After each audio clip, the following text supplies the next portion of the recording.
Welcome, beautiful family, to yet another episode of Yolking Around, the podcast where we talk about news, pop culture, and life reflection. My name is Derek Mayo, and with me, my always helpful and humble host, Diana Gutierrez. What's up, everybody? I'm back to it. Back to it, baby. We are finally back. First episode of the year, coming back. So we are very thrilled for it. Sort of. Ish out, yeah.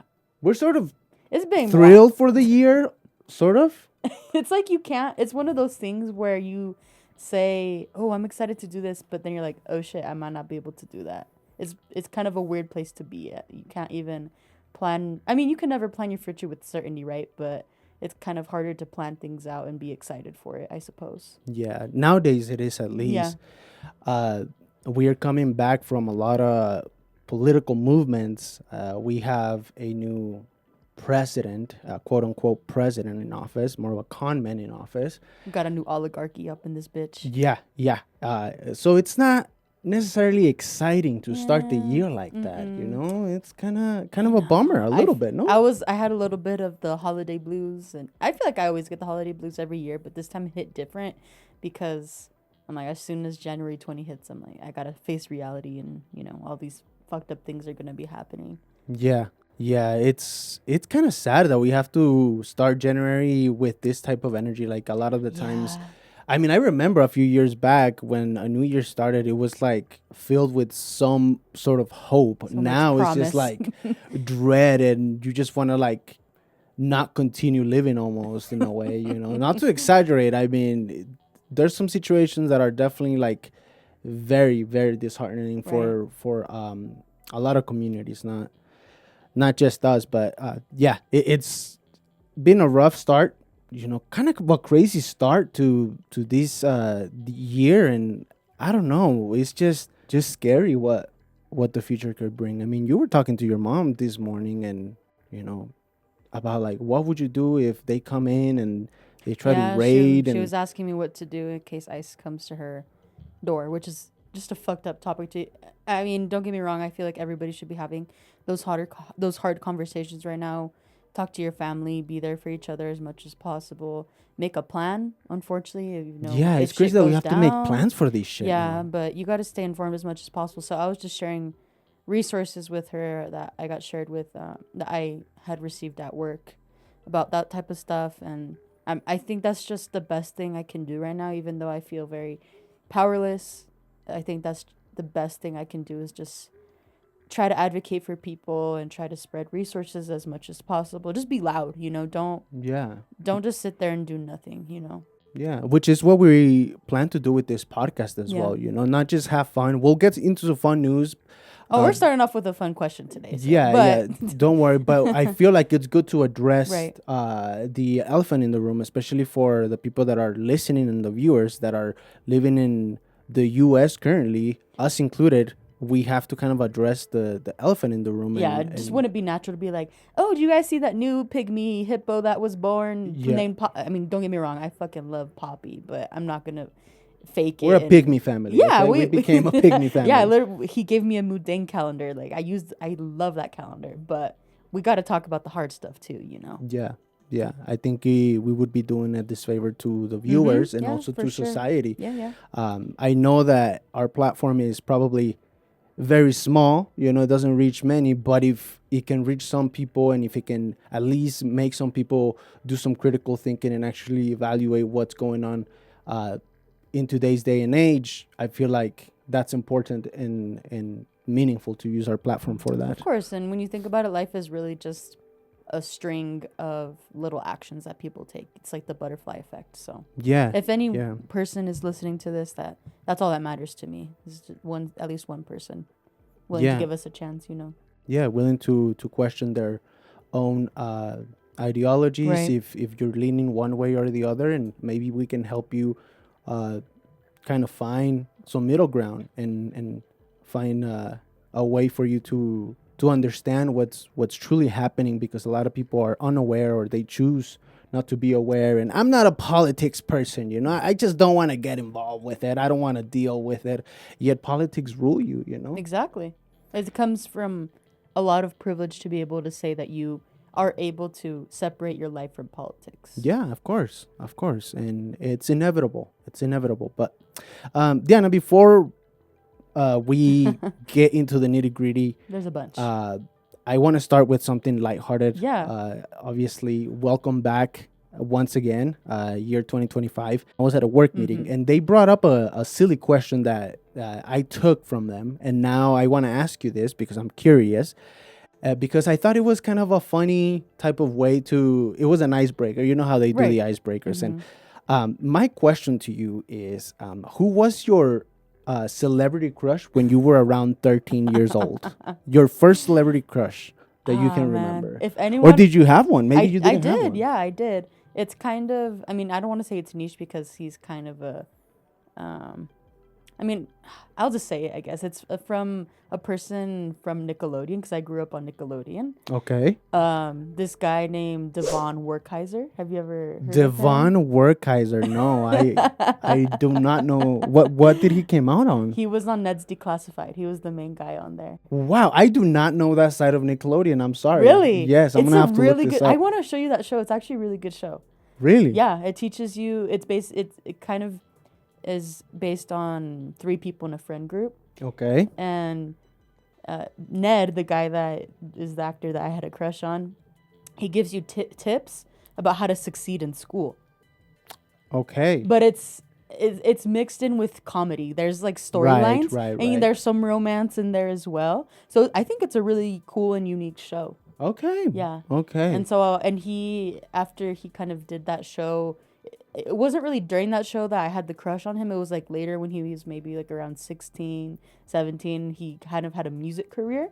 And I was like, oh shit, he's kind of cute. Like, you know? Okay, so the music aspect is what you found attractive about him? No, I think more so like he kind of grew more attractive to me.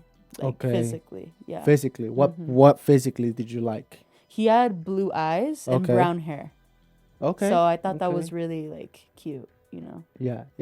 I guess the music aspect, yes, also kind of attracted me because he would play the guitar, and so I've always thought that was an attractive thing in a guy. They could play like an instrument. Most girls, I would say, think that anybody that pulls out a guitar, they kind of start melting, right? Yeah, basically. And a lot of dudes use it, right? Like, oh, let me just bring out the guitar at this party, bro. The music is bumping. Shut the fuck up, you know. I love you, bitch. I ain't gonna stop loving you, bitch. Yeah. Okay. So blue eyes, brown hair. Yeah. That you were kind of a sucker. Your little 13-year-old heart was kind of melting for that. Yeah, I remember I used to go on, I don't know if it was Instagram or I think I would just go on Google and look up pictures of him, and it was like, oh, he's really cute. You know? Yeah. Nice.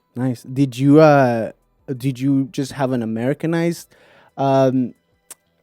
crush, or did you like? I grew up in Mexico, so I had a Latin crush and also an Americanized crush. Oh, I see. Did you have a Latin crush? I definitely did. At 13? I would say Alfonso Herrera from Rebelde. Damn, you were craving him at that age? Jesus Christ. I mean, he's a hot dude, you know, but he's a good-looking cat. Okay, but he was younger in the series, you know? Yeah. I mean, I still have kind of a crush on him. He's pretty attractive, but I remember I would go home after school. From RBD, no? Yeah, from RBD. Yeah, I feel like every girl had a crush on that guy. Yeah, he was a cutie. Yeah, he was really cute. And I just loved that show in general. I remember I would rush from school to be able to get in time to watch it, because I remember I would get out of school at 3:50 and it started at 4. And so I was shit. Yeah. So I had to be very quick. So you had to go from Grand Junction High School all the way home in 10 minutes? Well, this was when I was in elementary school. Yeah, Yes. I was a little younger. I guess, yeah, my bad. Well, I guess you said 13, so. Yes. But I guess that when you said, like, if I had, like, a Latino crush, that's kind of what came to mind. Okay. Yeah. Okay, fair. Well. Yeah, what about yourself? So when I was 13 years old, my first crush, I'm going to start with the Latin one because I was backwards, right? I grew up in Mexico. So the first Latin crush that I had was Belinda. Okay. Belinda. I was a Belinda lover for I don't know how long. I mean, she's really pretty. Yes. She's a little toxic maybe, but... Oh, no. I mean, that I've but we're grown about past physical. that crush because she's definitely somebody that I Yeah, but you were a kid, you know. She scares me, honestly. Yeah? Belinda Oh, shit. scares me now. With all due respect. And then at some point, Dana Paola, whenever she was like in, I can remember the novela, but it was one of her earlier Sí. novelas, Carita de Ángel or something like that. Yeah. I might be mistaken. I'm sorry. She's always been really pretty too. And yeah, I remember because she's more of my age, and Yeah. I kind of started having more of a connection with her. But Belinda was a little older, and I mean, I was still having a crush on her. So that was my Latin one when I was 13, and then when I was a little older, because that's when I transitioned over to the U.S. around. It was Selena Gomez for a while. For a while. But I did have a crush from RBD, from Rebelde, which was my Teperron. Oh, she's really pretty too. Yes. They're all pretty. Like you, I have a crush, or I always have, I guess I'm a sucker for like dark hair, black hair, and like either like lighter honey or lighter color eyes, or hers were brown, I believe, but that combination just fucking melts me as well. So, those were my crushes. Damn, we both had a crush on someone from that show. That's funny. Yeah. I mean, it was so popular if you think about it. It was so a whole movement, popular. basically. Yeah. It still is. Yeah. It still is. I think they're doing another tour, actually. My they're goodness. hinting at it. Have you found yourself? So, who's your crush now? Ooh, Has anything changed from that little 13-year-old now to your age? I like I mean, I think I've always liked Latino men, but I mean, there were some white boys that I used to have more of a crush on, but I would say now definitely like mostly strictly non-white people. Like, no offense. Like, Hey, I mean, you got your likes and dislikes. My preferences. I think Diego Luna is really attractive. Diego Luna, yeah, he is attractive. Yeah. Okay. I used to. Raúl Alejandro is attractive too. I was gonna say I kind of used to have a crush on Bad Bunny, but not anymore. Like, I still haven't fully forgiven him. Okay. Yeah. The album was good, but I have not fully forgiven him. Benito, you're still on thin ice. Yes, he's still on thin ice. He's slowly growing back, you know. Pero I would say Raúl Alejandro is one of the people that I think is really I mean, he's a good looking guy. Yeah, and he's a really good dancer. I feel like he can sing, you know. Yeah, that concert he gave was really nice. The one that we went to, it was really good. Well, do you remember when he was doing that MTV Awards, I think, show, and Sabrina Carpenter was there, and she was like melting over. Out. Yeah, she was like melting over him, and it just shows, the Latin men, Raúl Alejandro, more specifically across the board, is found very attractive and sexy. Yeah, it's actually kind of funny because a lot Short King too. I was actually about to say that a lot of women, by preference would prefer someone that's taller than them, but from the conversations that I've had with people, that the women in my life, they're like, he's the exception. Like, I wouldn't care, Yeah. Daddy, Short King, daddy.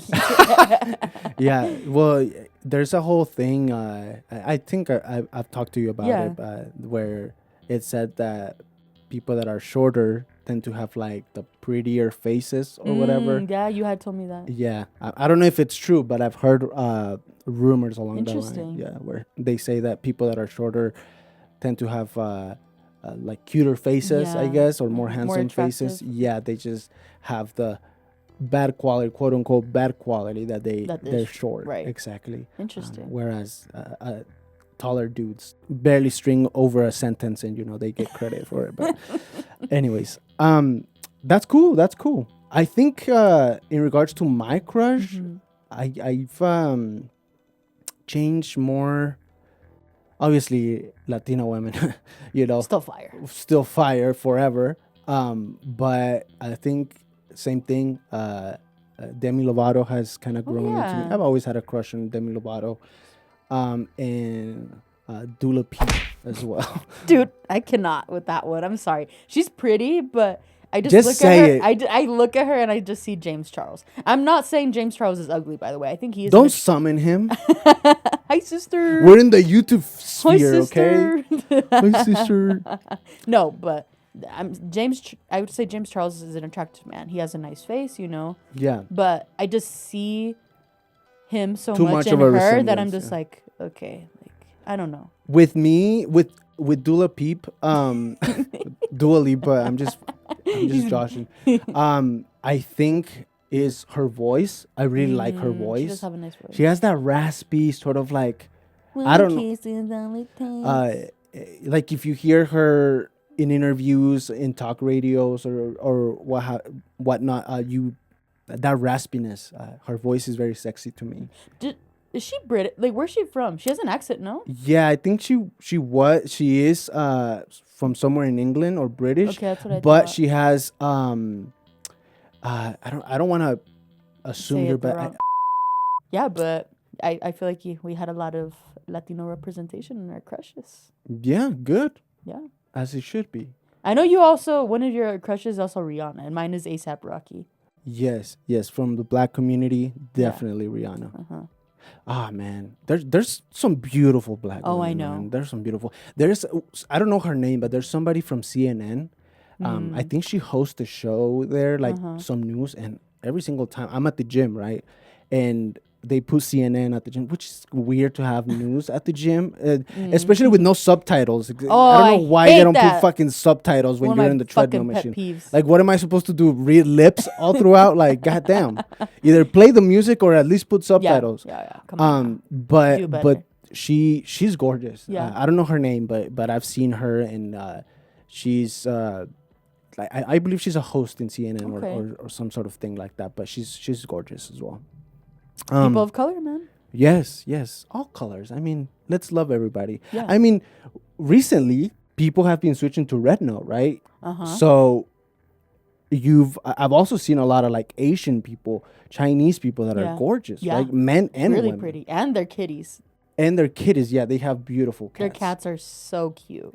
So that actually is a great segue to what happened. We got TikTok banned.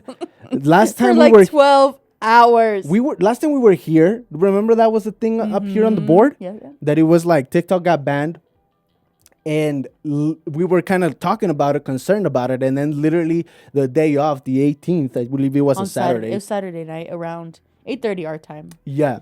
We're on mountain time. An invented time, right? It doesn't even mountain sound time. real. Mountain time. We're in mountain time. And yeah, all of a sudden, like, we start trying to get into TikTok, and then it just won't. I was scrolling, and then all of a sudden I could not scroll no more. And then it's like TikTok has been banned or something like that. Like, yeah, we got that fucking message. That's so sneaky, man. I was expecting them to ban it temporarily. I foresaw them temporarily doing it. It was gonna happen. Yeah, it was gonna happen. They sneak attacked us. They did it the night before it was supposed to happen. That is true. Unless, now that I'm thinking about it, because there's a time difference. Obviously, there's a lot of time zones in the United States. Right. So I wonder if they did it midnight in like the East Coast. No, or something? I think they did cut people short from what they were expected to. Okay. And there's a lot of conspiracy theories going around about why that happened, and with the whole thing, them coming back literally 13 hours later. So Sunday morning, TikTok was back. Yeah. But it wasn't quite the same, or it doesn't feel quite the same. And I don't want to, lead people to believe in conspiracy bullshit, right? But there's definitely things that changed, like the amounts of shares that you could do to a person. That has changed. Now there's limits to try not to propagate misinformation or ill-intended information, which I think is an excuse. Have you heard about that? Or I've heard a little bit about that. I was just going to say that, at least in my experience, I guess I'm still trying to decipher what is going on, because for me, my For You page is still very similar to what it was before. However, I have been noticing the algorithm. I have been noticing little things. Like, for example, I saw a video on Red Note, actually, that was going to post a video, like, of a, what is it called? A screen recording of someone trying to post a video, and they were putting hashtags. So they put hashtag fuck Biden, hashtag fuck. When you try to look up, like, Democratic stuff. And then you try to put hashtag fuck Trump, and no hashtag pops up. They removed a lot of that. And I went back to go check, because sometimes when I see stuff like that, I'm very hesitant to believe it right away before I see it with my own eyes. Yeah. So I went to go try to check, and it didn't work. So I'm like, okay, that's definitely something that you could do before, but you couldn't now. Yeah. Go ahead. No, and then also I also have been seeing that and I don't know if I imagine you're probably going to talk about it, but when the previous CEO, or I don't know, of TikTok Yeah, yeah, I guess people were saying that it used to, on his bio, it used to say CEO of TikTok. yeah. But I'm also hearing that it never said that. So right now I feel like we're in a very much time of still trying to see what's real versus what's not real. But I definitely do think Almost like a Mandela there's effect something different. kind of thing. Yeah. Have you ever seen the movie Coraline? Yes, yes. It's like that's what it felt like.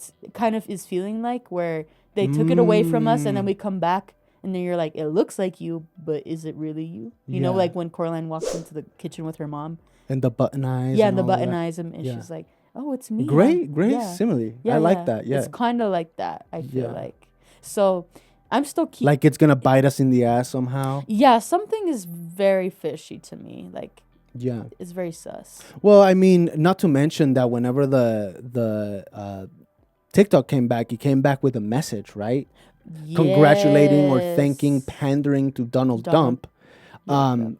Which is very weird that an application would even do something like that, especially an application like TikTok. But it came out basically pandering and saying that because of Donald Trump. Yeah, I didn't know they were It's gonna thanks to Donald Trump that do we that have so TikTok back. directly. You know, I did imagine Trump was gonna find a way to make it seem like he saved TikTok, but they fucking bootlicked the shit out of him. Oh yeah, dude. I mean, that's everything that we've seen in politics and outside of it is just like, that's exactly what it is. Yeah.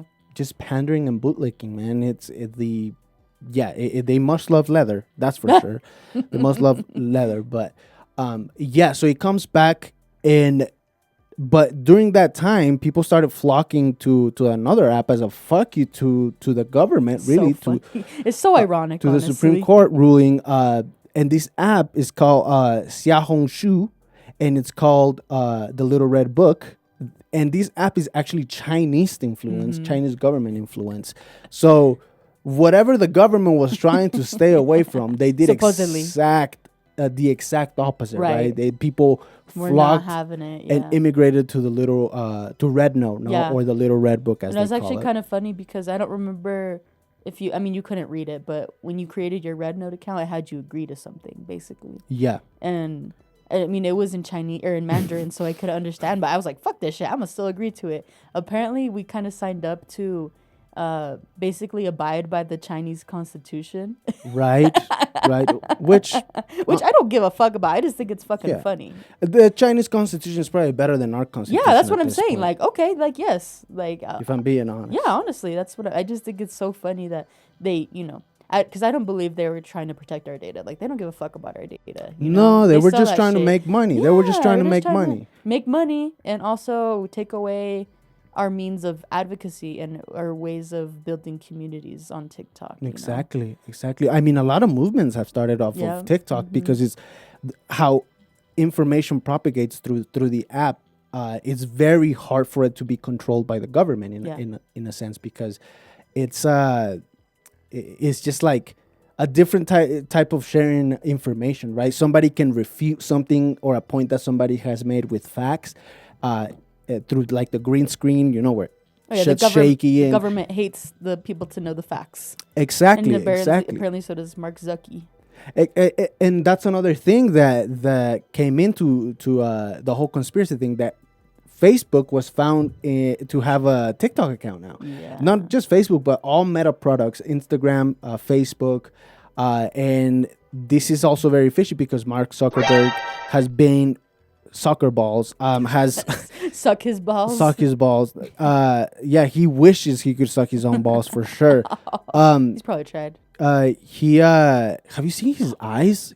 They're so dead. What the fuck is Also, up with I his kind of have eyes? something Reptilian funny eyes, dude, to the max. Yeah. Also, I've heard a rumor that, I mean, I don't know if this is true or not, or if this is gonna Spread the gossip, or if that it's girl. gonna be flagged. But apparently, there's a story going around that Mark Zuckerberg, during his college years, put his pee in a beer bottle and it got stuck in it. Wow. I wish mine would fit.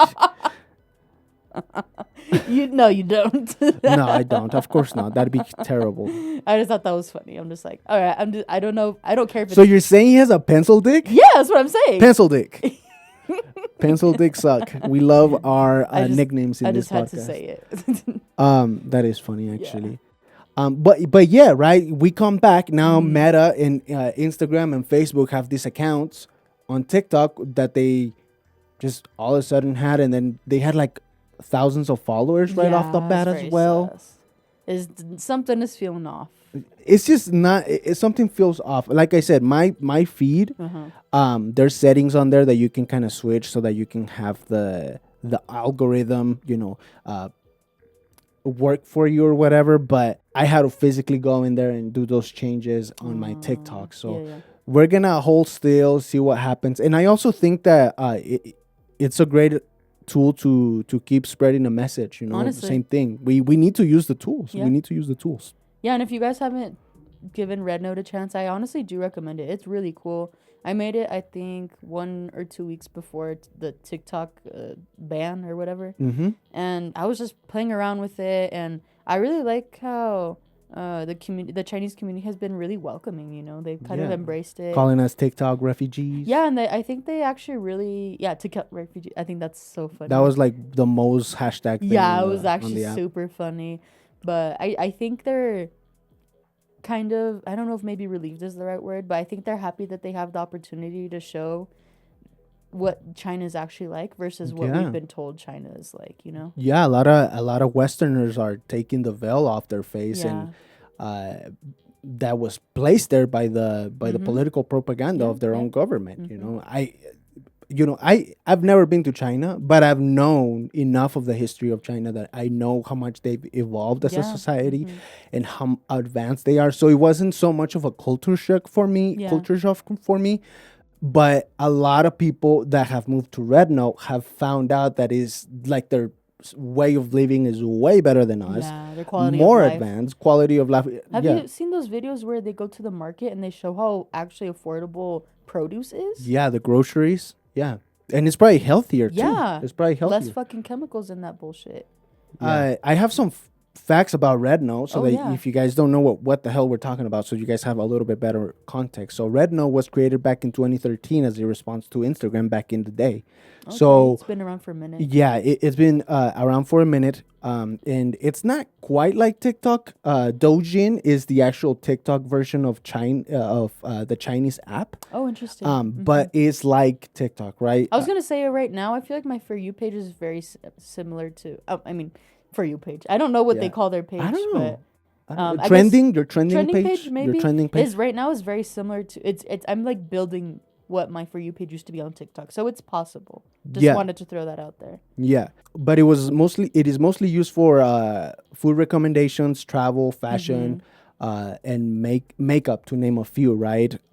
So it is said that Red Note has about 3 million users, with that number continuing to grow. This is That's awesome. obviously after the flocking. Oh, I know. Did you see or I think I showed you when I made the account and I was scrolling through it.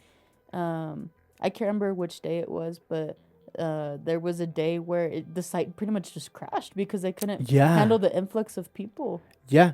For a couple days, people were just crashing the site, but surprisingly enough, the updates that they've made to the app to been kind of really accommodate good. for those services has Yeah. been amazing and super fast, which Right. just lets you think like it takes a lot. It's a lot of technology. Like it's a lot of computer power Moving that is needed pieces. in moving pieces, Yeah. and these people are fixing it like They're that. smart.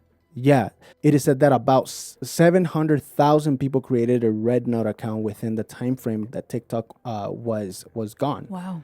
So 700,000, and that number is grown because now you have Yeah. people from Europe and people from Mexico flocking to the Oh app wow, itself. that's awesome. I think it was in the US, what was it, like 170 million TikTok users? Yeah, something like that. Yeah, I want to Which say. is, I want to say like a little, almost half, if not yeah. a little bit above half the US population, no? Yeah. Which is kind of About- crazy that there's that many people on TikTok. Obviously, people started going to Red Note because as a response to the Supreme Court ruling and decision to ban TikTok, right? And then we've also found that there's been a camaraderie that has been built with the Westerners and the Easterners, kind of like finding each other in this application and seeing each other eye to eye and being able to like share with each other experiences. And the Chinese were like, we thought you guys had this, and we're like, we actually are living in a shithole. We ain't got shit. We ain't got shit. And then the U.S. people are finding out that Chinese is not as oppressed as they are, right? Right. I think as that they said to be. yeah, Sorry. I think that really notes or highlights the propaganda that we're fed as children. I mean, you didn't. I mean, you grew up in the education system, but I grew up like fully in the U.S. education Yeah. system, and Yeah. so I just remember that's always something that they instilled in us, that America is the number one country in the world, when really the Communism is Yeah. gonna take over. And yeah, destroy it's like us. fear mongering other countries, and when really you just, I think I've said it before, but the more you grow and if you're able to take the blinds off, the more you see that the U.S. is actually seen as the bad guy in a lot of these situations. But Yeah. Anywho. Yeah. I mean, growing up is Yeah. literally understanding that the U.S. is the enemy. I've always said Yeah, it. I've said it 1,000 times on this podcast. It's just finding out, taking the veil off Yeah. of the Western propaganda, and we're not perfect whatsoever. Mm-mm. But this isn't the first time. I was actually doing the research, and this isn't the first time that the West and the East have came across. I mean, the world is all about cycles, I feel like. Um, World history. Well, even in the app world, there used to be an app Oh, called really? Clubhouse where people from China and the US would be able to go into these chat rooms and kind of like video talk to each That's other. cool. But that did get banned back in the day.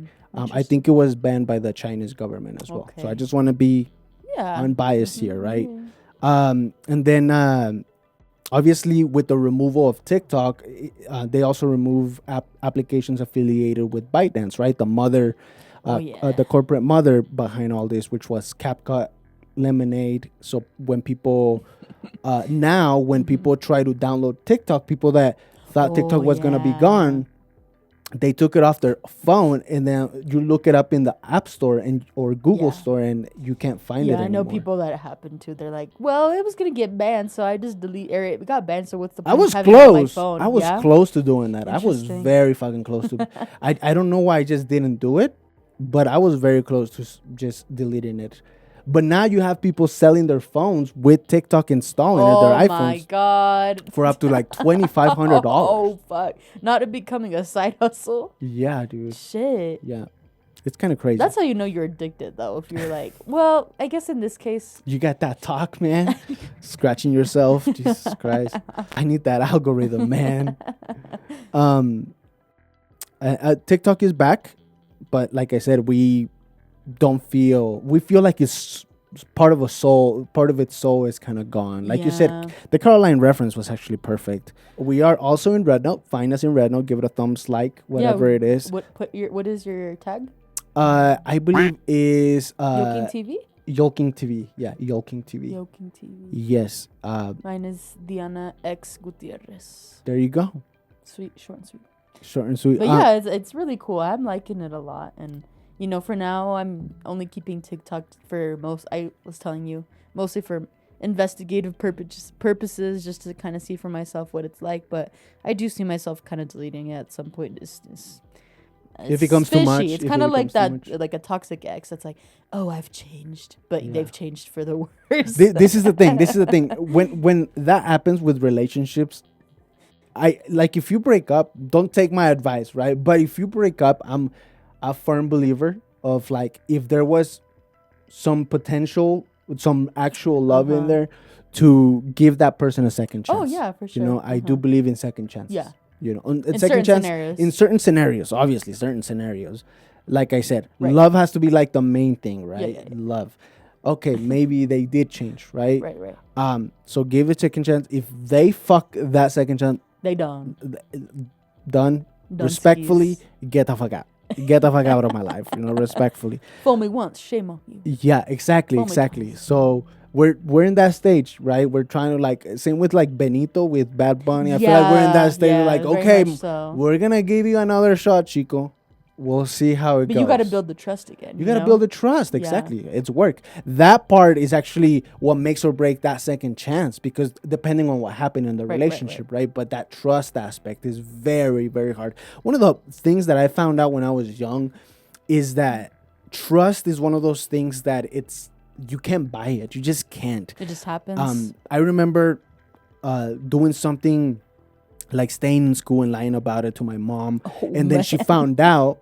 And that day she did not yell at me. She did not even raised her hand or threw the chancla at me. Nothing. Oh, what happened was much worse. Yes, exactly. She lost her trust The in me. disappointment. And that just like made me understand that trust is something that is very, very deep and very hard to harvest again. Yeah.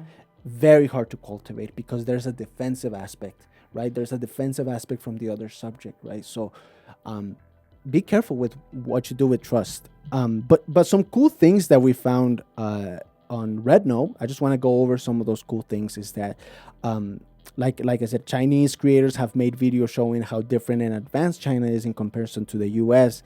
And also their cuisine, their food videos, their recipes for or authentic Chinese food, and just the amount of food content and recipe content that is on there is it's great, and it's really yummy as well. Like, I get hungry every time I get on the app. Yes. Yes. Also, there has been a lot of talks about like the skincare routines and the skincare products that they use because they have beautiful skin. You don't know if somebody's like 50 years old or 25. Like there's I feel like there's some the lines have literally been blurred. But yeah. You didn't get that pun, but it's okay. Wait, say it again. The lines have literally been blurred. Ah, okay. Sorry. That was like one of those puns where you're like, it's too, what was I gonna say? Like too slick. Yes. That it's easy to miss. Yeah. It's like too good. It's puntastic, man.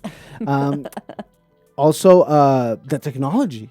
They literally have cars that can fucking float on water, tread on water. I haven't seen that. You haven't seen those videos? Oh, dude. That's they badass. have these fucking like you like Range Rovers, right? So they have like their version of that. Okay. Because they have a lot of Chinese vehicles that are electric and that are not only affordable, but they're like super advanced in technology, and one of them can literally float on fucking water. That is badass. Like a boat. What? Damn, people in Florida, y'all need that shit because y'all about to. That's a good one. That's a good one. Y'all need to invest in that shit because y'all about to be gone in a few years. Anyway. Yeah, and no, on top of that, Trump is also trying to get rid of FEMA. You know. Oh my God. Now, so people that are in need of like construction whenever a massive disaster comes in, you guys are gonna be SOB, dude. That's so fucked up, man. SOB, yeah, son of a bitch. Well, either way. He's an SOB. He's an SOB. And y'all are SOL. There you go. I like that. Give Red Note. I want to look at that. I want to look that up. I'll send you the video. But yeah, it needs to kind of close the subject of Red Note.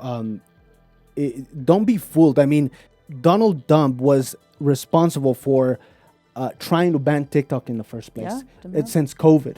Because of everything all the information that was being spread through there, and him looking like a fool, pathetic fool through the social media. So now he came in as the savior, or wants to postulate himself as that, and that's not the case. He's got a fucking white savior complex. Oh my God, he has a lot of complexes. Yeah, he's a very complex person to say the least. Probably got the Oedipus complex. He has, man, he's just disgusting. Man. He's one of the most disgusting. He's very vile. But anyways, Diana, you have some news that you would like us to start us with. I do have news. I was gonna say if I can go grab my hoodie because I got a little cold. Yeah. Whew. Sorry, y'all. I got really cold. I had to put on my TikTok shop hoodie. There you go. Before I actually bought quite a bit of stuff off TikTok shop. Yeah. Well, a lot of people were gonna lose their business. I know. That's what I was. That made me really sad. So I guess in a way that kind of is somewhat relieving that it's back, but I don't know. We'll see what ends up happening. But anyway, so the news that I had is still related to Donald Trump. Yeah. That motherfucker did so much shit on his first day in office. A lot of executive actions that he fucking signed. And so I read one, so you guys don't have to read it for yourselves. And I kind of want to summarize some points because it's just so idiotic, and you can tell that whoever wrote that shit is not educated whatsoever. Like there's a lot of inconsistencies throughout it. But anyway, so the one that I read is labeled, the title of it is Defending Women from Gender Ideology Extremism and Restoring Biological Truth to the Federal Government. Okay. All right. I got this off whitehouse.gov, so none of y'all fucking come for me because it's a official thing document, that he signed. All right. He doesn't even know what he's saying. He was asking, like, what is this? God damn, bro. Yo, is it time for my double Big Mac now? Yeah, exactly. my Get my Coke. Diet Coke, Ivanka. But I'm gonna do a lot of quoting intentionally in this part because I'm using their own words against them. All right. Okay. All right. So This is from section 2. Sex shall refer to an individual's immutable biological classification as either male or female. Sex is not a synonym for and does not include the concept of gender identity. And I just want to start off with this one because people have never wanted those two things to be synonymous. Yeah, they're two different things, and I had to learn that the hard way too. Yeah, but you learned. I learned. It's sex and gender are definitely not synonymous or have nothing. They do and they don't really, but they are two separate things. They can be related, but they're not the same fucking shit, you know? No. That's it's sometimes gender is social, right? Yes, exactly. Yeah. And your sex is biological. Yes, exactly. It's in your genes. Yeah. And also just if it was just sex, I still don't think it's just male or female though. Like they're just denying the existence of intersex people as well. So just wanted to say that. And I think that's a point that is always so like irritating to try to drive because the more you try to explain it to someone, they just don't get it. Like no their brain capacity is just not their RAM is just not they ain't got no ridges in them brains. Yeah, they're a little smooth brains. Smooth brains. Okay. And this baby shit brains. Yes. That only fucking like brain rot. Yeah. And cocoa melon. Hello, beautiful family. Let me interrupt your podcast for a brief second because after doing some research, I always try to make sure that whatever I'm presenting on the podcast has actual research or some factual data backing it. So after doing my own research, I noticed that there was some misinformation on our end at the point of recording. So I just want to clarify some things and then proceed with your podcast, okay? So just give me a second, bear with me. I'll explain because this is actually very important to the point that Deanna and I are trying to make when it comes to the executive order that Donald Trump decided to impose not too long ago about sex being defined at conception. Okay, so this is what I learned. This was a learning experience, and I think it's good to recognize when you make mistakes and try to legitimize the podcast by doing, weird edits like this. So just bear with me. I promise it'll be worth your time. So the all female or all embryos are considered female at conception has been debunked. As a matter of fact, embryos do have a genetic sex, XX or XY, as you guys may hear. But let me go more in depth about this because a lot of you are probably going to be like, no, I learned this other thing in biology or science class. Let me just get into it, and then you can do your own research, of course. I always invite that. So let me read a little bit about this, okay? So while chromosomes XX or XY are determined at conception, biological sex development is a process that unfolds over weeks and can vary due to genetic, hormonal, and environmental factors. The executive order seems to use genetic fact as a political tool to enforce a binary legal framework, even though nature itself is not always rigidly binary. Okay, so they incorporated some truth about the conception aspect, XXXY at birth, but that rigidity on the executive order could bring some issues, and I'm gonna read some of those. Okay, so they're using some truth to sneak in rigidity that can affect us in many other ways, not just boy or girl. Okay, people that could be affected are intersex individuals. Some people are born with sex characteristics that don't fit the typical male or female definition. There's people that have XXY chromosomes, for instance, or androgen insensitivity syndrome. The order ignores this natural biological variation. So there's variations within the scope of genetics, right? So just putting this rigid executive order undermines those other individuals that fall outside of that. And Deanna actually mentioned that earlier on the podcast. So another point is sexual differentiation happens later. While genetics are set at conception, the SRY gene on the Y chromosome doesn't activate until around week 6. So this is basically what determines like that a boy is going to be a boy, this SRY gene. Before that, all embryos develop similarly.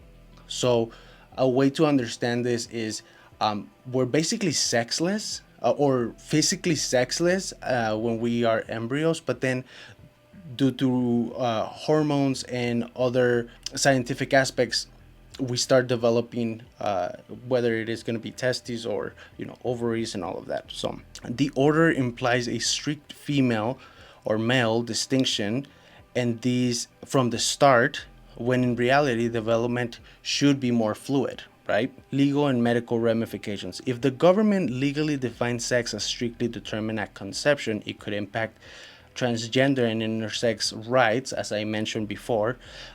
This has to do with healthcare, the discrimination protection that could be banned from these individuals as well.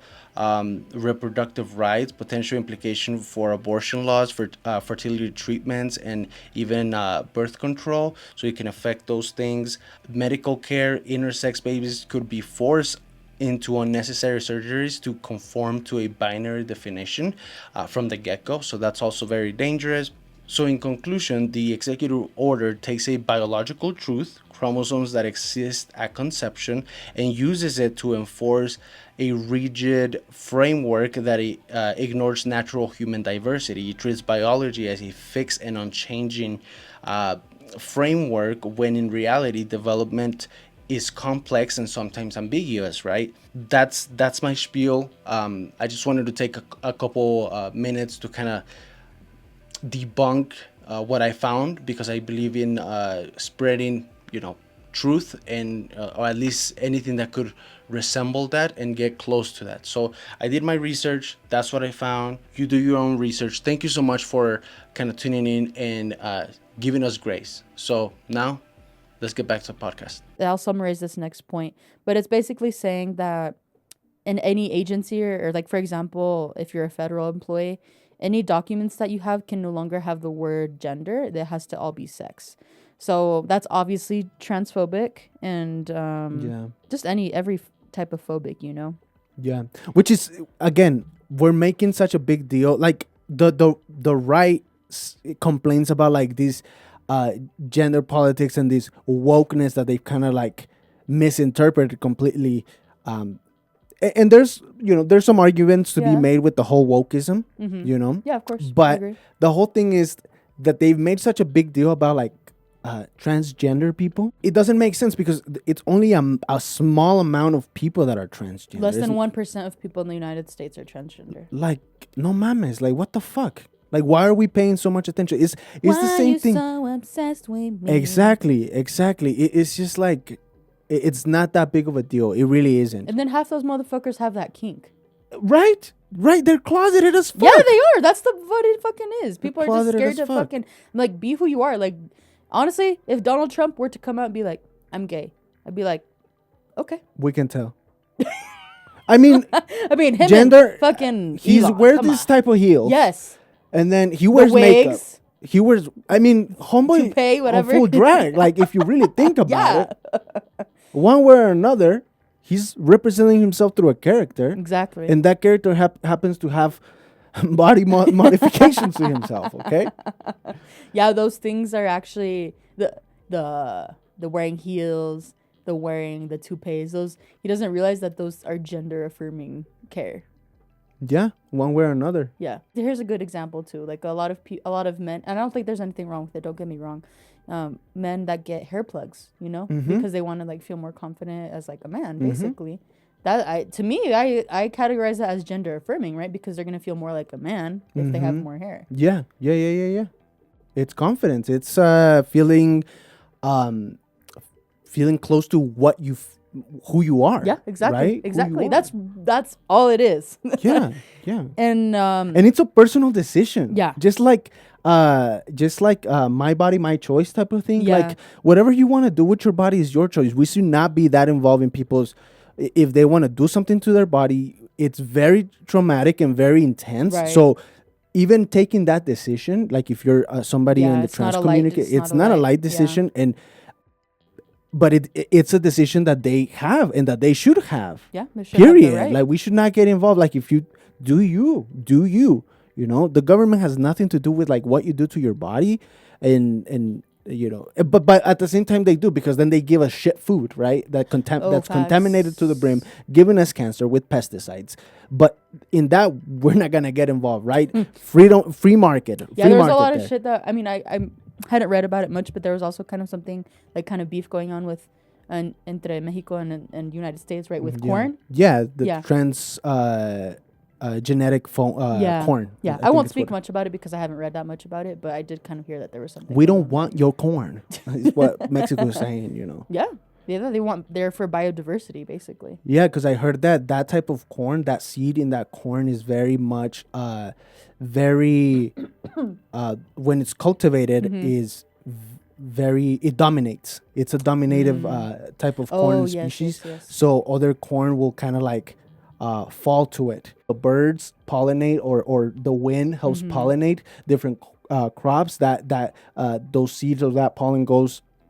I don't know how it works. Obviously, I'm not a specialist, but those seeds get spread to other crops and start invading those crops, and then start destroying the corn that is already existing from different that is healthier, from different crops that is healthier, and destroying the diversity of it. Yeah. Oh, good tangent. Yeah. And then I would say like the last important note is from section 4, where it says, it's about privacy in intimate spaces. Okay, what the biggest fear the bathrooms, you know. Yeah, it says the Attorney General and Secretary of Homeland Security shall ensure that males or transgender females is what they're trying to say, are not detained in women's prison or housed in women's detention centers. The Attorney General shall ensure that the Bureau of Prisons revises its policies concerning medical care to be consistent with this order, and shall ensure that no federal funds are expended for any medical procedure, treatment, or drug for the purpose of conforming an inmate's appearance to that of the opposite sex. I just think that's so sad, man. That just the thought of, I mean, don't get me wrong, people can do fucked up shit no matter their gender, right? But I just think if you're a bad person, you're a bad person. Exactly. It doesn't fucking, what you have in between your legs or how you look like does not fucking matter, man. Exactly. If you're a shit person, that all comes from your mind and your heart, man, and how you were brought up. Like there's no ifs or buts. And then like people need to understand this. Like it doesn't matter how you look. If you want to be a shit person and do shitty things, you could be the most gorgeous person and you will still do shitty things. Like it doesn't matter. It doesn't matter. Yeah, exactly. Yeah, I wanted to make that point, but I think it just breaks my heart to think that there might be transgender women out there that are going to be transported to like male prisons, basically. It kind of reminds me of what happened in Orange is the New Black, that show. Yeah, you're right. I don't remember the character's name, but the character that Laverne Cox played, that happened to her in the show. And it was a very heartbreaking thing to see, you know, that how that can actually happen. It's just so... Yeah. And it will happen. Sadly, it will happen. Yeah. And, I think that's just kind of the overall point of that section. The last point just says agencies shall effectuate this policy, taking appropriate action to ensure that intimate spaces designed for women, like bathrooms, basically, for women, girls, or females, and then in parentheses it says, or for men, boys or males, are designed by sex and not identity. So I just kind of want to go... I can't take a shit at my mama's house, right? Oh, yeah. Like, you've never taken a shit and then a woman take a shit right after? Like, God. Isn't that so weird that, like, in your house, you don't have two bathrooms. I mean, there's people who have two bathrooms, right? But they're not labeled, unless you're a psycho, they're not labeled men versus women, right? Yeah. Although women do get psycho about the lid being up. Though. Okay. Let's be honest. Okay, yes. Just to bring a little lightheartedness to it. Yes. But we don't do that at our houses, but in public spaces we do that shit. And the point that they always try to make is like, oh, we're protecting women, and the title of this is defending women, right? But then they do shit like not convict rapists. Like, how is that protecting women? Yeah. Again, hypocrisy and the U.S. go hand in hand. Like, it's at this point, it's just like a characteristic. It's a trait. Yeah. That reminded me that the Red Rocks, for those of you guys that know, here in Colorado, there's a amphitheater called Red Rocks, and I believe they have mixed bathrooms. So when I've gone to concerts, raves, and people go in there, women and male, and the bathrooms are designed so that nobody can kind of go in or or peek or anything. They're constructed in a way, and they're very private. And you see men and women in the same fucking bathroom washing their hands, and it's not a big deal. It really isn't that big of a deal. No, and you really think, I mean, this is kind of the point that I try to make to people, is that if a rapist wants to rape you, they're gonna find a way no matter what. Like, if they're not allowed to be in a specific space, doesn't mean it's like people you hear. I hear horrible stories of other women that, you know, maybe their house gets broken into and they get sexually assaulted. They're not supposed to be in that house, but that didn't fucking stop them from going in and doing whatever the fuck they wanted to do. Which proves my point that it doesn't matter how you look like, you're gonna fucking do it regardless. This whole fixation on how people look, mind your fucking business, bro. Mind your goddamn business. If you don't like it, then don't look at it, bro. They're forcing it down my throat. Fucking stop watching it then. You know, stop watching. And also, it's just a reality. Like, people are so caught up in it. Like, transgender people exist in our society. People that identify in different ways exist in our society. Like, we can't keep living in this binary world. We gotta evolve. This is the whole thing. We're so caught up in this black and white world, and we're missing the fucking gray areas of it. And by hyper focusing on the white and the black, it's keeping us from moving forward. It's like, this is why we don't advance as a society, because we're stuck in this fucking racist fucking stupidity, and then also with transphobia. Yeah, and I guess just like a side point that I wanted to make is the National Prayer Service that Donald Dump attended, and the reverend that was speaking to him directly, asking him for mercy, to have mercy on people that are in vulnerable populations, essentially. Yeah, the marginalized. Truly spreading Christian values, right? Yeah. And then he turns around and says, oh, she can't do her job, she should be fired. And his supporters saying that she should be deported and this and that. And then when he was getting sworn in, he wouldn't even fucking touch the Bible. You explain that. Mr. High and Mighty Christian. See, yeah, honestly. That's... Yeah. I'm done. A lot of people are more now regretting. I've seen people regret their decision. Like, oh, sorry, I didn't mean to vote for it. Like, I'm sorry. Oh, it's going to slowly start happening. You guys are going to start getting trampled by the decisions of your own actions, and you guys are gonna see slowly. Time gives us the reason. Time gives people the reason, and you guys are gonna see that you guys were never part of it, because it's a class consciousness thing. It's oligarchy against the proletariat. He doesn't fuck with you. I don't know how else you need to be told. He don't like you. Yeah. You think he does because he's the same color as you, and some of you guys are dumbasses voting for him when you guys don't even look like him whatsoever. And yeah, I mean, fuck around and find out, right? Honestly, it's the era. It's the era for that. I guess that's. I don't want to say I'm looking forward to, because that sounds kind of sick. For the people that voted for him, I'm more so kind of looking forward to them to take off the blinds actually, and actually seeing that their actions actually have consequences. Yeah. Yeah, I've seen a lot of migrants actually. That's another thing. Yeah. That's another thing.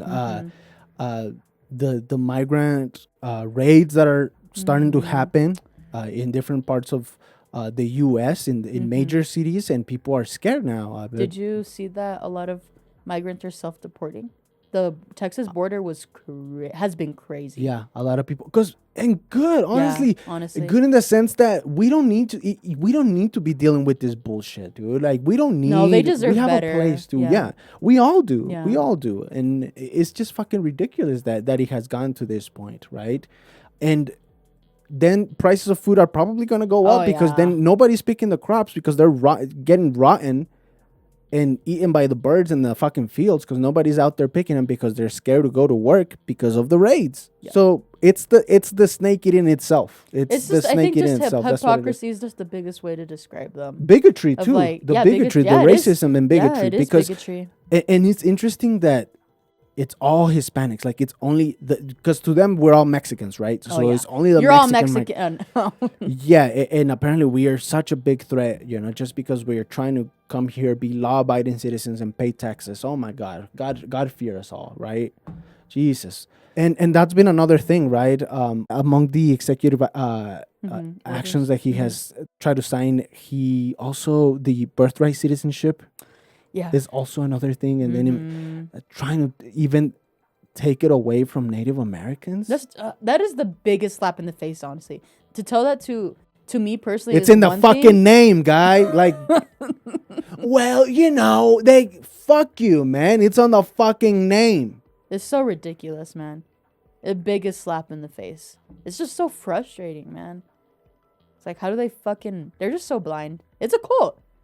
It's literally a cult. Yeah. And I think even citizens are like, if you're brown and you're a citizen, I think you still have a right to be. I've been kind of thinking about that. I'm also coming from a lot of privilege, but I'm still scared, This shit the US has seen times like this before. In the 1930s, I want to say I think it started in 1929, the Mexican repatriation, where a lot of U.S. citizens that were brown people got deported. Well, we're kind of starting to see that. Exactly. Again. Exactly. I feel like people, it's kind of hard to tell. I guess for me personally, like, how it's kind of a weird space to be, is like, I don't know if I should be in fight or flight mode, or if I'm overthinking things. It's just, we just don't know what to expect. It's just weird times that we're living in. Yeah, and the president of Mexico, Claudia Sheinbaum, it's also firing back, and love her. Our relationships, like Donald Trump, is just destroying the relationships between our major trading colleagues. So I don't know, man. I honestly don't see the economy getting any better. If I'm being honest, the housing market, I don't see it getting any better. They're definitely going to be taxing us more. So they show the tax brackets, and people are just like, how does that work? It's like charging us more taxes. People that are like making less than $300K a year, charging us more fucking taxes. But you have everybody saying that I got $100K now. I'm part of a different set of society. No, motherfucker, you're not. You still need you're quite a few zeros short.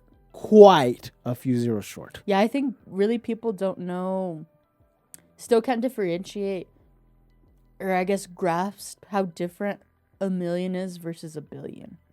Yeah. That's the whole thing. They don't understand, like, it's unethical. It's obnoxious. I think that's a perfect way of putting it. Obnoxious. It's an obnoxious amount of money, and it's completely unethical. I think right, and they keep getting richer, like Elon Musk, and we'll talk about Elon Bust here in a second. He I think he's like a $400 billion in like things that he in assets, in things that he owns, in all the stocks that he has. Like, he's worth that much, $400 billion, bro. That is fucking ridiculous. That's just sick, man. That's a sickness.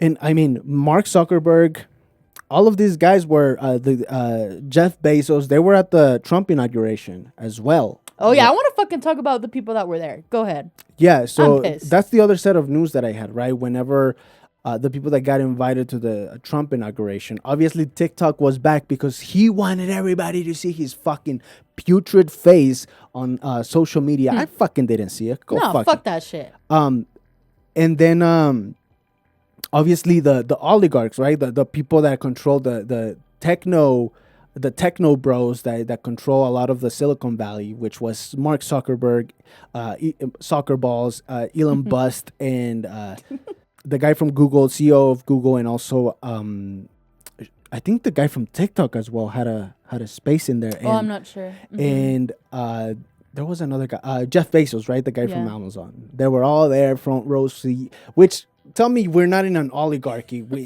without telling me you're in an oligarchy. What?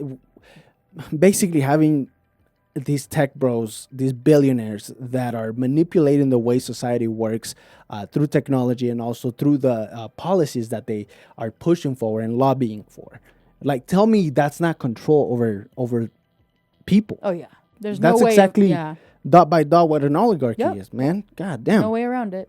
But the one of the main news that kind of surfaced out of that particular event is another pathetic CEO and venture capitalist, dumbass Elon Musk. First of all, he was geeked out of his mind. Like he was tripping out of his mind. Like Homo was peaking on Hard as ketamine, fuck, hard as dude. fuck. He looks like he's rebooting. You know, he's probably his Neuralink was trying to connect to SpaceX or some shit. You know, but something was happening because Something was not right. Homeboy was rolling his ass off, and this is not a speculation. Yeah, there's he video has- footage. Come on. There's video footage, and he has come out and clearly said that he has a prescription drug from a medical professional that gives him ketamine for his depressive states, which is interesting. No, you're one of the richest persons in the world, yet you have the He has nothing depression. really. Yeah, nothing. He's an empty little man, starting by being a terrible father to his children because his children hate him because he's not a good father. He's not there. And just feels like a small man inside. It doesn't matter what another man that has gone through gender affirmation as well, right? yeah. With the hair plugs. And like I said, I don't want to shit on the hair plug. No, of course you know, not. It's just an but example. Of It's their just an example. hypocrisy. And you know, with his jaw and all this, just get a little something done, just a little bit, and well, that was the first thing, right? He was found geeking out, and then the second, it's even worse, bro. Not even a minute into his political speech at the inauguration, and literally behind the presidential seal at the podium, he does the Yahtzee hail salute, not once, but twice. This motherfucker did it twice. And then he goes out to say, my heart goes out to you. It is thanks to you that the future of civilization is assured, right? But it was very clear, people, this video has... You took it out of context. Yeah, of course. The good old faithful took it out of context excuse, right? Let me explain it to you. When you have... when you're basically the right hand of a very, very bigoted person, very racist person, it's out of context, right? Like there's no affiliation. You guys are reading too much into it. Right, and then that's the whole thing, right? He has came out and tried to make it into like a joke. Yeah. He has not apologized because he doesn't No. have to. He doesn't give a No. fuck because he's a billionaire. What the fuck are they gonna do? Cancel? He owns He feels Twitter. like he feels immortal, basically. Exactly. That's exactly how Untouchable. he feels. That's exactly how he feels. And a lot of them, and that's very fucking dangerous. Oh yeah. And I feel like people should fear after what happened with Luigi Mangione. Yeah. These oligarchs need to watch their back, man. Not a threat, but I'm just saying, like, don't be surprised if something happens. And they're like, whoa, how could this happen? Well, maybe people are tired of having your boot on their fucking neck. Maybe. Have you ever fucking thought about that? You fucking dumbasses. Yeah, it reminds me of, or I guess what kind of is going on right now reminds me. Sorry, I'm a little heated. No, I'm heated as well. It's just happening very internally. The Hunger Games series is very much dystopian, and sadly, a lot of things are relatable. Same with The Handmaid's Tale. It's like starting to look a little icky, but 1984. But spoiler alert: in the Hunger Games, toward the end of in the last movie / book, there's like a new president, but she kind of senses that the pattern is going to be repeated. And spoiler alert: she fucking ends up killing her. Yep. Because she fucking already knows what's gonna happen. Yeah. It's So like, watch it. Oh, yeah, like you said, not a threat, but like maybe y'all ain't as safe as you think you are. Yeah, and then this whole thing of using media supporting, that side of that fascist side, really. And it's very clear. Like they're trying to say that it's a Roman salute. They're trying to do the most mental gymnastics, and obviously, like always, our government try to gaslight us, right? Always. No, it's not what you saw. Okay, I did not do that. Okay, it was didn't different. see that right. You didn't see that right. When it's very fucking clear the type of sign that he does, like the gesture that he does. In Europe, they're fucking saying people They're in Germany. freaking. They're like, y'all better watch yourselves. Yeah, like we've seen this shit, Yeah. and not only that, it's also giving a voice and an opening to that. Why would you even give a misinterpretation or lead to an interpretation to that? If That's true. You know exactly what strings Yeah. you're pulling. You know exactly what kind of shit person you are and what kind of rhetoric you're trying to spread. Nah, he did that shit very intentionally. Also, look at the track history of his Twitter post. A lot of far right neo-Nazi propaganda has been pushed, and he has give them a platform on top of that. I mean, he grew up with that shit too. Like his parents were very pro-apartheid. This guy's from South Africa. Exactly. I mean, and I can read you something about that. This guy was literally born in South Africa in an apartheid state and grew up there until he was 17. And for those of you guys that don't really know what an apartheid is, I have the explanation for you guys here. So this was a system institutionalized for racial segregation that existed in South Africa and Southwest Africa, now known as Namibia, from 1948 to the early 1990s.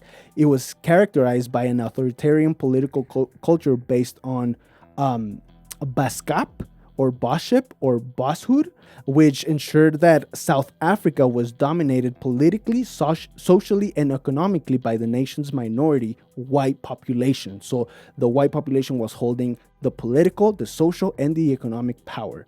Under this minoritarian system, white citizens held the highest status, followed by Indian, colored, and black Africans, in that order. So there was a structure, right? There was this caste system in a way. Yeah. And then the economic legacy and social effects of an apartheid continued to be present, particularly the inequality aspect. So this guy grew up in this. You are a product of your environment, of your material surrounding. Yeah. That's a prime example of how, that's a prime example of how racism is taught.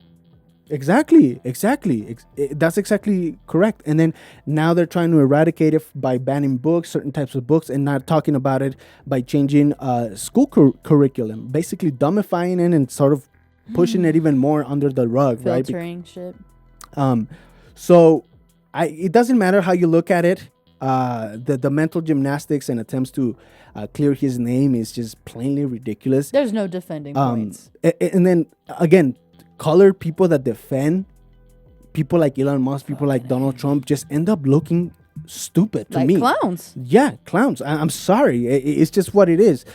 And he has been in multiple lawsuits as well from black American workers that have faced discrimination at Tesla factories in California. So he has a number of lawsuits against them and has lost some of them as well. All these motherfuckers have so many cases pending, man. It's yeah, crazy. exactly. Yeah, we have cons. We have, which is fucking insane that we have our first felon president. Convicted God, dude, felon I can go on and on. Yeah, there's a lot to be angry about right now.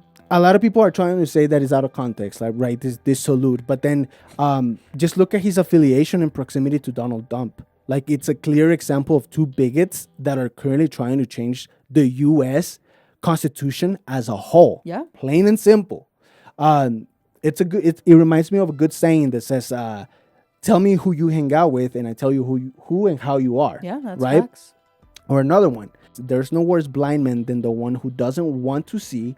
There's no worse deaf man than the one who doesn't want to hear. And there's no worse madman than the one who doesn't want to understand. Ooh, that last one hit. There you go. Particular. There you go. Yeah, because I think that's just what it is. Actually, that last part reminded me. I kind of also wanted to mention how other people that are recognizable went, like Joe Rogan, fucking Thumb Rogan in this podcast. Thumb Rogan. And Theo Von as well. Theo Von in particular, I feel like Snoop Dogg, dude. Snoop Dogg. That one hit hard. That one hurt. I'm not gonna lie. Especially with like previous videos where he literally cusses out Donald Trump. It's fuck Snoop Dogg now too. Yeah, dude. What the fuck, man? Like that one makes me angry and sad at the same time. But yeah. I'm like, okay. You clearly know. I clearly know where you stand now. Well, they're sellouts. They're selling out a piece of themselves. It's worse. They think they're selling out the people, but you're selling out yourself. You're literally selling your soul to the fucking devil in a way. Right. Because you are turning your back on your culture. You're turning your back on who you are for a fucking bag. Get the fuck out of here. Yeah. Or maybe they have things that they want to hide with the whole fucking P. Diddy bullshit. We haven't forgotten with the whole fucking P. Diddy bullshit. Point. If you've been to a party or two, maybe you're trying to clear your name. I don't know. That's a great point. I hadn't Get some thought brownie about points. that. Yeah, that's facts. But the thing I was going to say about Theo Von in particular, I think he represents a very specific archetype of America that I would say. Mm-hmm. I just feel like a lot of people like felt played, that he seems like a very ignorant person, I'm not gonna lie, but he kind of masked that was like, oh, like I'm curious, I have all these people coming on my platform, I'm asking them questions, trying to understand, but I really don't think he was trying to do that at all. I really don't. He had Donald Dump on his podcast. That for me was like, 16 why million the fuck views or some shit. Are you giving him a platform? It's a joke to him. That's why he's always rubbed me off the wrong way, and that's why I'm just like, yep, doesn't surprise me he fucking attended that bullshit. Yeah, and playing jokes in the matter. Yeah, fuck Theo. Yeah, fuck Theo. Honestly. Fuck Donald Dump. Fuck Thumb Rogan. Anybody that was Snoop there. Dogg. Like at this Carrie point. Underwood. Fucking Billy Ray Cyrus. Ooh, Billy Ray Cyrus. You had some shit about Billy Ray Cyrus. I think that would be a good segue to see what you had about. Yeah, so I asked you if you saw his performance, and you had said no. But I saw nothing except the hell sign and then Donald Dump trying to sign some documents. Like, I literally did not. I don't respect these people. I mean, respect them. Yeah, I didn't. Trust me, all of the things that I saw was against my will, essentially. But basically, so Billy Ray, it was just, he is not doing well. I think he really does have like a substance use problem, which is like a separate, but I mean, he's still a Trump supporter, so fuck that guy. But I really do think he has like a problem, like with substances. What kind of substance? I really don't know, but like if you could hear, like even just his voice, it sounds so crazy, and his performance was not good at all. Like his voice, he seems out of it or something. Yeah, he seems really out of it, and he was just being very like incohesive and coherent. I mean, I feel like a lot of people in that fucking inauguration were fucked up on something. Yeah, I think they were. I'm sure like a lot of people were hopped up on bullshit. Yeah, and he just looked like he was very messy on stage. I think that there was a lot of technical problems because I didn't, in all the songs that I saw him perform, there was like no backtrack, so it was just his vocals, and he was. I'll just have to show you the video, but he was not doing well at all. And I'm just like, it's no surprise your daughter does not fuck with you. Like ever since, I don't know if you know much about that, the conflict between him and his daughter, basically. But a few years ago, he did marry someone that was a lot younger than him. That was only a year older than Miley, actually. Okay. And so ever since... What? Yeah. Holy shit, man. I've always thought that's so disgusting. Even when people are like in their 30s or in their 40s and marrying like a way older person, like to the older person, I think that's just so fucking disgusting, Like even their age of consent, if they're as old as your children, like that just feels disgusting to me. Something wrong about you. It feels like it's wrong. It really does rub me off the wrong way, and that was kind of something that tore them apart, unfortunately. And then Billy Ray has just like a lot of accusations of domestic violence or like domestic I think it's psychological and emotional. Checks out if he's a Trump supporter. Yeah, I heard audios. It's really bad, like how he used to they're divorced now, but how he used to degrade his ex-wife. It was just very jarring to hear. But I imagine a lot of guys that are in that cult are that way, sadly. Oh yeah, that's why they are, because they're not willing to change their ways, right? They want to take us back to the fucking 18 fucking century. Like, exactly. They want to go back all the way back. Yeah, it was really.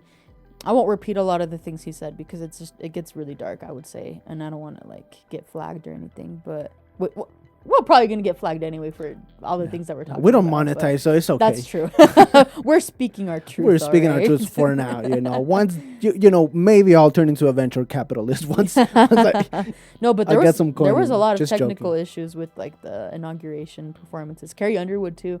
Did you see that clip too? No, I did not. Of like Oh, I did not see this oh shit. my god! Because she was supposed to sing "America the Beautiful," and yeah. so it started playing, and then she was like getting ready, you know, and then the music just stopped, and there was like, I'm not gonna lie, 2 minutes of awkward silence, just waiting for people to fix the audio track.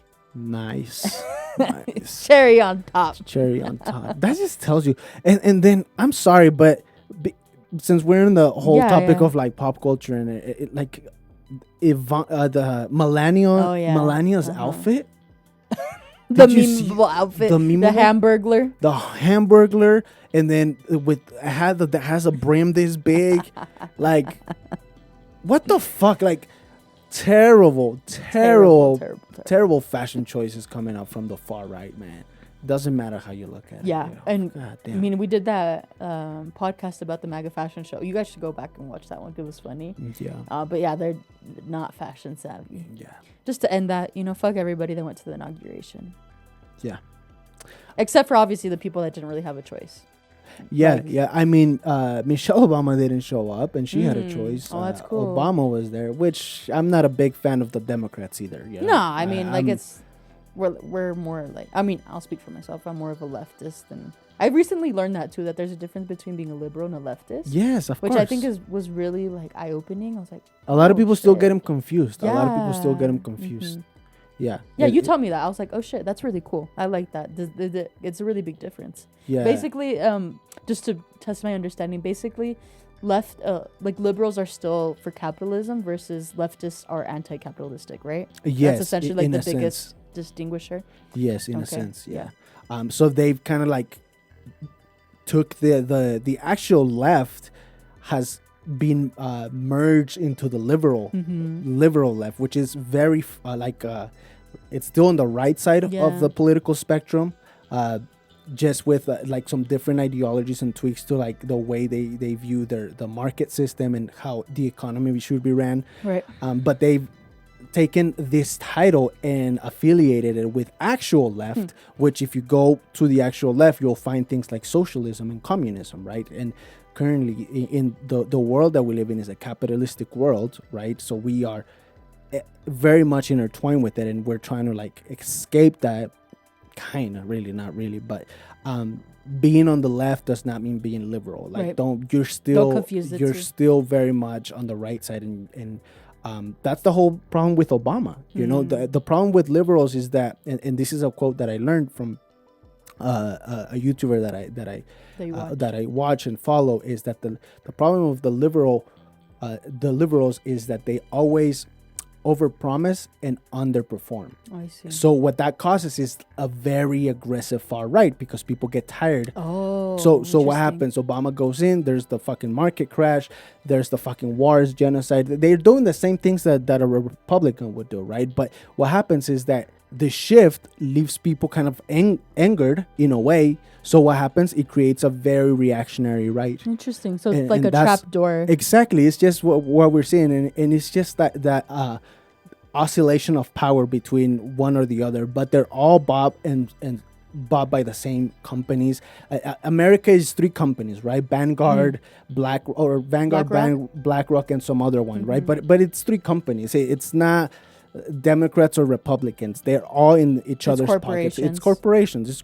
That's what we have. So, we've mentioned it before, you have the illusion of democracy, that you don't you think you have a choice, but it's because you are trapped in a world where that's the only thing available to you. Right. And the more you understand that, the more you stop drinking the juice, because the juice should not be for you. The juice is not for you, yet you keep consuming it. I keep saying this, the harder truth will hit us, right? Will hit our humanity, really, people in the U.S. So stop drinking the juice. Read a book every once in a while. Get outside lay off the juice, and also question yourself. Because a lot of people don't question themselves, don't question why they believe what they believe. Even they just take it as, that's just the way it is because it was told to me. Well, you're a fucking sheep. You know, question yourself. Question yourself. That's all we're trying to do here in this podcast. Just kind of create conscience. You know, you don't have to believe me. You don't have to believe her. But if we're saying something, maybe there's something that you can learn from it, and maybe you can investigate us and actually like That's true. get in and say, let's see if this Use that motherfucker critical says- thinking. Yeah, let's see if this what kind of shit these guys are saying. Yeah, criticize us in that matter, right? Critical thinking. Yeah, we're open to that. But you guys don't. You guys don't. You guys just sit there taking Fox News, CNN, whatever they feed you, and they just take it in as absolute truths, right? When you guys are filled with fallacies internally and outwardly as well. Yep. To finalize, why don't we step into the movie The Substance that we just recently watched? I kind of want to talk about it fuck because it's a great fucking movie. Honestly, if you guys haven't seen masterpiece. the Substance, go watch The Substance. It's a masterpiece. Yes, I would put it in that category because very often you don't see good movies nowadays, right? It's been a minute. I feel like it's been a minute since we've seen a really good movie like that. There's quite a lack of creativity in Hollywood, but this was knocked it out of the park. Obviously, it has all the things that you want with social criticism, with putting sort of a magnifying glass on things like ageism. Yep. And then if you guys haven't seen The Substance, I don't want to spoil it, but I do want to give you guys the premise. So if you guys are interested in it, you guys understand what The Substance is about. So The Substance is a 2024 body horror film written and directed and co-edited and co-produced by Carolee Forjat. I think she's French. It sounds French. It follows a fading celebrity, which is played by Elizabeth Sparkle, and also played by Demi Moore, who, after being fired by her producer, who is played by Dennis Quaid, which he does a great job of being. He was gross, like a gross person. Gross, fucking. Did you know who Ray Liotta is? He was supposed to play that, but then he passed away. Damn. R.I.P. Yeah. But yeah, he was supposed to play that role, which kind of fits if you really think about it. So Dennis Quaid plays the producer, and then due to her age, right, because she reaches the age of 50, literally gets fired. Yeah, she didn't have on her birthday. She didn't have quote unquote value anymore. Yeah, on her birthday, that made me on her sad. birthday, right? And then they same thing. They gave her the good old goodbye basket with some bullshit cookbook, and then so what this causes, since she gets fired, is that she uses a black market drug that creates a much younger version of herself, and this much younger version of herself is played by Margaret Qualley. I think that's how. Qualley. I'm sorry if I fuck up your name. She's a great actor too. I saw her in The Maid on Netflix. It was really good. But all of this comes with unexpected side effects. So go watch The Substance. It's so good. Great premise, and obviously social commentary and critique to ageism in the workforce, and specifically sort of a feminist film, a good feminist film in the sense that it's ageism targeted towards women, right? Because once you stop looking a certain way or reach a certain age, you are disposable, right? You are no longer worthless. have value. Mm-hmm. And obviously the character goes through this trauma, right?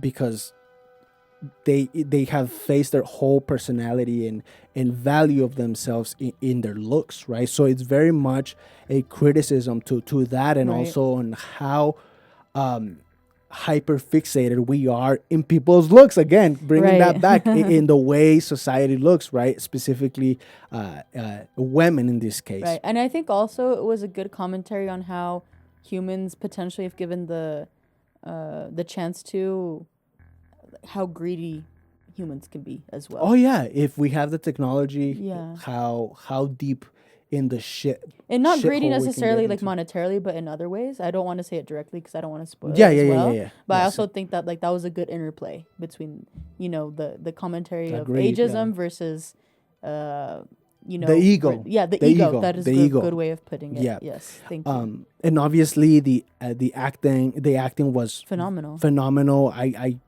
praise without spoiling the vulnerability from Demi Moore and Margaret that was Qualley, really interesting to see as well. That they both portrayed and were so committed to the film, but by their acting and the way they did it, and I don't know, I fucking loved it. I love body horror. Very admirable acting. Yeah, I love body horror. I believe that. That's another thing, you know, you believe the story because of the screenplay. I think the screenplay actually won some sort of award. I can't quite remember what it is. Because the dialogue that is used on in the film is believable. It makes sense, not like flows. Emilia, Oh whatever the Lord. fuck. Yeah. Vieja lancha, vieja lancha. Me duele la panocha. Me duele la bulba. But it was believable, right? And I love that type of screenplay that is simple. So there's screenplay that is elevated, and that in itself is an art. But this screenplay was on point. It just sucks you into the story. Yes, it makes you believe in it, right? It makes you believe in it, immerses you. And obviously you have the horror pieces, right? The sci-fi even, if you want to. Oh yeah, and then also you were telling me that you had a friend that watched it in an IMAX movie theater. Oh yeah. So like the sounds that they used were very strategic as well. Yes. Thank you for reminding me that. Actually, yes, the cool thing about this movie is that obviously it's shot in very, very cool ways. The cinematography is on point, and the color palette that they use for photography, impeccable as well. Great choice for this hyper sort of like, I don't know, lively type of Hollywood. I don't know. They did a great job. But then the sounds that they use, I feel like not a lot of movies pay attention to that shit. And they use very specific sounds for very specific scenes to create that sort of cringe, or that kind of like that skin crawling in the back of your neck. It reminded me of I can never remember the movie it was, but the one with Dave Franco where he gets trapped in the cliff. Oh, the something hour later, 100 and something hour later. This I will spoil because, like, come on, if you haven't seen that movie, you can skip through this little part, but there's a scene where he has to like cut through like his fucking nerves. It was like the noise that they used, like, it still makes me cringe. It's like a screeching violin. Yeah, it still makes me cringe. It's like, like when a movie can still have an after effect after you're done watching it, that's how you know it was a good movie. Yeah, it makes an imprinting. Yeah. And talking about movies, David Lynch, director David Lynch passed away as well. One of the greatest. I just want to take a moment to say that because I did like his movies. And anyways, R.I.P. David Lynch, but another fucking genius when it came to cinematography and movie and filmmaking and the philosophy behind it. But the sounds and stuff. The rawness of the scenes and the screenplay make it believable, and just the ending. Chef's kiss. It was pretty good. I do have some critiques, which doesn't permit me to give it a 10 out of 10, but I would give it like a 9.5. That's what I have. I have a 9 out of 10 in my opinion. Okay. And that's very high. That's really good for you. 10 out of 10 is perfection. I mean, come on, And it's also very subjective. Like a rating is always going to be subjective. Of course. It's like, do we have good taste? I don't know. Go find out. Go find out. But I think that the ending scene is just chef's kiss. There is, I think I was reading just to kind of brace people that are going to go watch it. There is nudity. Oh, yeah. And there's a lot of blood. They use like 21,000 gallons of blood or fake blood, I was reading. So fucking A. Yeah, be wary. I do want to say something about the nudity. I feel like many movies or people say like, oh, but the nudity was tasteful, and I go watch the movie and I'm like, that was just sex. No, this movie, I feel like they used it very tastefully and very intentionally as well. I was telling you that, like you already said that she was like an older woman, so the fact that they showed her body, I think I really appreciated that because that's not something you see very often in Hollywood, just older bodies, Yeah. There's that still have value, so just wanted to add that little bit in there as well. Yeah, so go watch. Yeah. Unless you have anything else to add onto the matter. Mm-hmm. Go watch The Substance. Great fucking movie. I think it's a collaboration of French and English directors and producers, so go watch it. It's amazing, and the pace is impeccable, and I don't know, I really loved it. Yeah, me too. One of my favorite movies. I'm a sucker for prosthetics and using real shit, not just CGI. CGI done tastefully is good, but prosthetic, it hits different. It just hits different. Also, I was reading that Margaret Qualley, I think a year after that shit traumatized her or affected her body as well too, because she had to wear those prosthetics. So I was reading that those prosthetics towards the end, they were causing like breakouts on her face, and then she was filming another movie, and you could tell that she has like acne. Actually, another great movie that it's on my list, created by the director that did, if I'm not mistaken, Little things. Poor people, Poor people. Thank you. right? Poor Yeah, things. Yeah, no, poor things. Poor things. Yeah. Poor things. Poor things. I said poor people. It's poor things. We combine it. Yes. We make a great team. Poor things. With Emma Stone. Emma Stone. Thank you. I was fucking. I'm like Emma Watson. Emma Stone. Emma Watson. Emma Stone. And so it's the same dude. That directed? Same director. Okay. Yes. Same director that did that. Oh, nice. It's and also Margaret, isn't it? Yeah. Which she's also in Poor Things as well.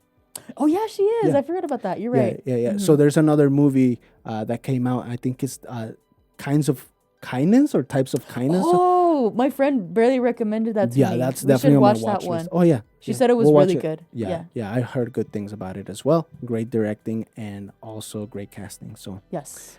we'll see that. But go watch The Substance. And tell us what you think. Yeah, honestly. Tell us what you think. I don't know. I'm a sucker for films. So Yeah, I think you really liked the ending in particular of of The Substance. So yeah. yeah, it was really good. Go watch it. Well, it's time for us to almost say bye. But before we do that, why don't we go to this section called "What's Your Bow?" Better than Billy Ray Cyrus.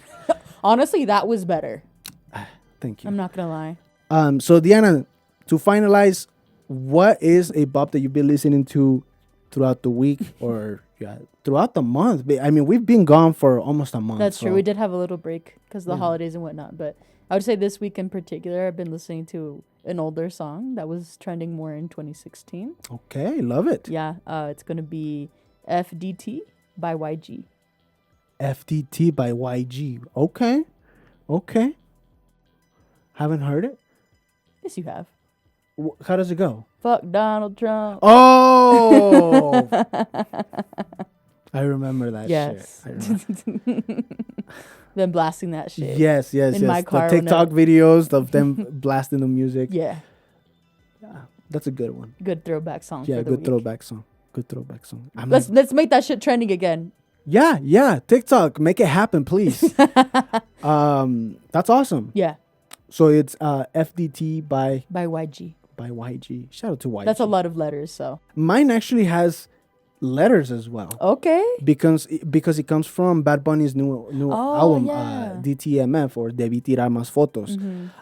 And from that album, I think we'll talk about it more on our Spanish one, but I do have a song that I've been bumping to that I think is just a great song in the album. For those criticizing the album, go fucking lick a ball. Like, at this point, it's great. Better than what he did last time. I mean, I think that this album resonates with a lot of people, and then it has created a movement, which is what Benito was known for, and coming back to his essence without the Kardashians and You're trying to shake off that Kardashian curse. The Trash Dashians. That's what I call them. The Trash Dashians. We love our nicknames in this podcast, apparently. But You're trash.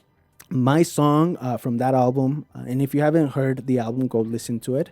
Debí Tirar Más Fotos, or DTMF. Café con Ron. Oh, that's a good one. That's one of my favorite ones. I love these salsa elements. I've always been a sucker for that type of vibe and rhythm. And even though I grew up in the north of Mexico, which is very much like norteña or our version of what you would say like regional country type of folk music. But I've always been a sucker for like the salsa, the merengues. Yeah. And this album just hit it on the nose tastefully for me. And it's one of the bops that I've been bumping into on my way, not my way to work, but on my everyday life, you know, here and there. Yeah, it is. I definitely recommend the album as well. I think it's a good, actually, on his, it probably put social criticism back on the track to, coming back. Yes. So. Yeah. Good job, Benito, honestly. Yes. From heart to heart. I know we've been kind of critical of you, but it's because we love you. In that's, a way, that's we what hold it is. love, and it's tough love. You have to be. I have his post. I mean, I literally have a calendar. You never took it down. Yeah, I never took it down. I have a calendar of Benito, a special made calendar up there. So it's very much, he very much changed the course of Latin music. Yeah, a darle respeto también. But Yeah. But it was sad seeing him like stray away. But well, I always think that if you really love us, I mean, maybe love is an intense word, but if you have appreciation for a celebrity, you should also be able to critique them. Yes. Just like the same way of like, oh, maybe your friend is going through like a really, really like bad phase in their life, and and I mean like they're not maybe making the best decisions or hanging out with the That wrong is hurtful people. for them. Yeah, it's more tough than love. anything. Yeah, it's like I want better for you, and you should want better for yourself. So Because we know you can be exactly, better. You can do better. Yeah. But anyways, what does our opinion doesn't count. But anyways, thank you so much for joining us, for tuning in. We're back. I have different projects planned out. I have a soccer project with Angel. Oh yeah. You guys will meet him. He'll be on a different side of the YouTube sphere. I have a different channel called The Half as well, or La Mitad, that I'm also doing sort of a one-on-one monologue type of I guess content, because it's not necessarily a podcast. It's more YouTube content, just to kind of distract you from the bullshit every day of every day. And so stay tuned for those. You have some interviews coming up as well. I do have some interviews planned out, so stay tuned for those. I really want to give you guys the best content possible. If you guys give me the chance, your attention span. I know it's like a squirrel and it's hard to listen to podcasts, but doesn't matter if you're shitting, if you're driving to work, it doesn't matter. Listen to us, give us a like, and thank you so much for letting us inform you or misinform you. But do your own research at the end of the day. Do your own fucking research. Anything else you want to add? No, just be careful, everyone. Look out for each other. Just build your communities even stronger than they are right now. I think that's the biggest thing that's going to get us out of this funk. I don't know how long it's going to go on. So, well, at least 4 years. We know that. At the very least, but who knows? Yeah. With that being said, thank you so much. See you next time. Adios. Bye.